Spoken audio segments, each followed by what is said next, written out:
Magandang araw mga kaibigan. Bigyan natin ng reaction opinion itong post ni Ed Alunan.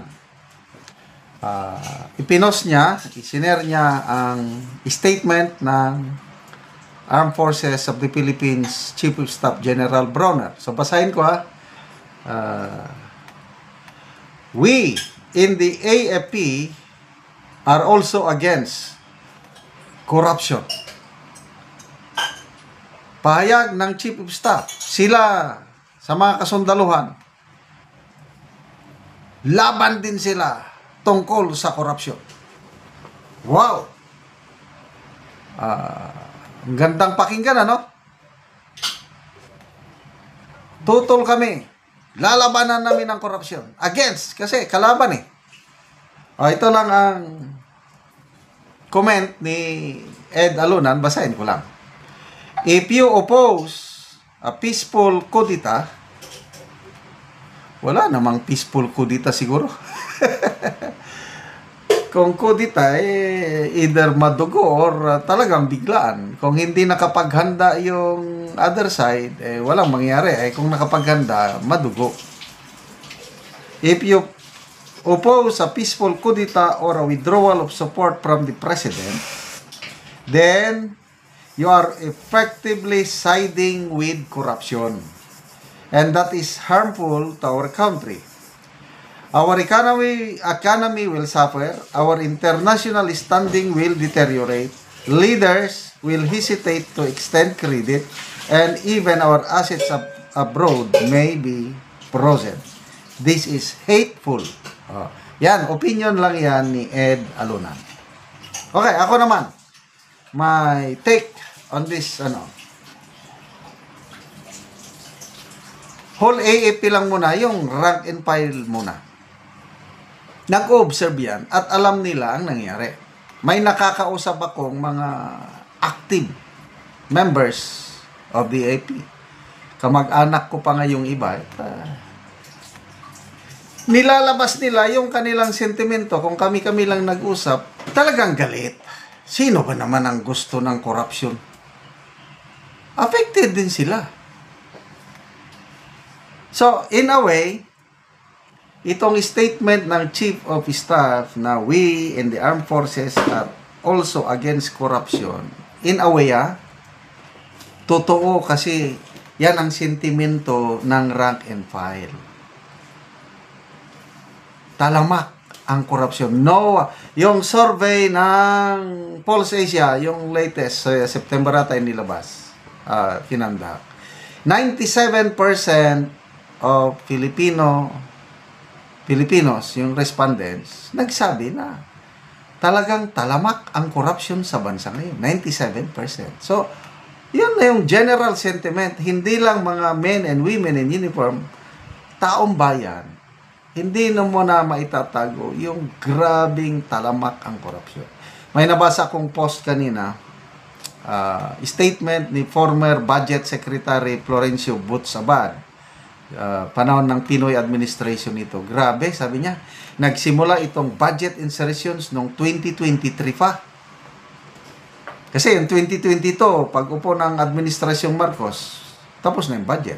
Kaya sinimulan nila ang mga budget insertions 23, 24, 25. I don't know ngayong 2026 kung nakasingit pa rin sila, parang meron pa rin. Ay, nako. So,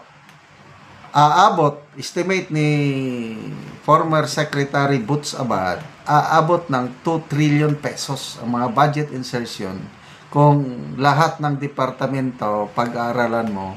Hindi lang kasi DPWH flood control ang may budget insertion, halos lahat. Kaya ngayon, nabubulgar na. Ang dilema ngayon ng AFP leadership, leadership na, katulad ni General Brown, ano ba? Anong gagawin nila? So, he ruled out, no coup d'etat. And I agree. It will not be good for our country for a coup d'etat dahil nasubukan na noong Cory Aquino administration, I think 9 kudita at sa kasamaang palad, yung bloodiest kudita, yung December of 1989, napasama po ako doon. And sa experience ko, it's not good for soldiers, for civilians, for the whole country. Kaya, grabing pagbulusok ng ekonomiya natin dahil sa mga kudita. Ayoko nang mangyari yun. So, never. Kudita is not an answer. So, anong gagawin ng AFP?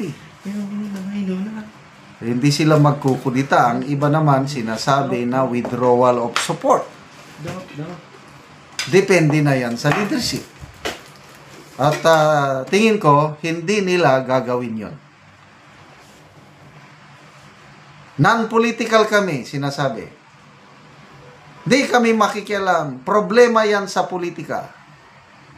Kami, dito lang kami, nagmamasid lang. So, dyan ngayon, nagkakaproblema dahil parang walang ginagawa ang AFP sa problema ngayon. So, bahala na ang bahala ko na lang sa Diyos ito. Kasi I believe God is in control. Rally, yes, tuloy-tuloy lang rally, basta peaceful rally. Huwag lang tularin yung rally na nangyari sa Nepal and Indonesia. Again, that's not good for us. Rally, tuloy-tuloy ang rally. Dahil sa kararally, yan, apektado ang ekonomiya. Sa mga sunod-sunod na pasabog, Saldico, Senator Aiming, ang mga pasabog, balitang-balita yan sa international community. Alam nila kung ano. Kaya, ang nangyari ngayon, investors' confidence, halos zero. Sino pa ang gustong mamuhunan? Wala na. Kaya, pabagsak talaga ang ating ekonomiya and God save the Philippines. Pangulo magre-resign? Tingin ko, never. Tatapusin niya ang kanyang termino hanggang 2028. Ang nakakatakot dyan, may mga post akong nababasa na i-extend daw ang term ni PBBM beyond 2028. Yun ang delikado. So, ako, pabayaan ko na lang yan. Nakapagtiis na ako ng 3 years. Magtiis na lang ng another 3 years. So, ang AFP ngayon nasa dilemma. Dahil kung gagawa sila ng kakaibang hakbang, natatakot, baka maapektuhan ang ating bansa. Ngayon, wala naman silang ginagawa, patuloy pa rin ang pagbulusok ng ating ekonomiya. So, kung anong mangyari sa ating bayan, pinagdarasal ko na lang ito sa kamay ng Panginoong Diyos. Salamat mga kaibigan sa inyong pagsubaybay sa ating channel. Nakakatulong kayo ng malaki sa tribong Talandig ng Bukidnon dahil ang income sa channel na ito pantulong po sa tribo. Namimigay tayo ng libreng yero at pako para makapagpatayo sila ng mas maayos na tirahan. Panoorin nyo ang video na ito. Muna ni sinanay ang natagaan og yero nga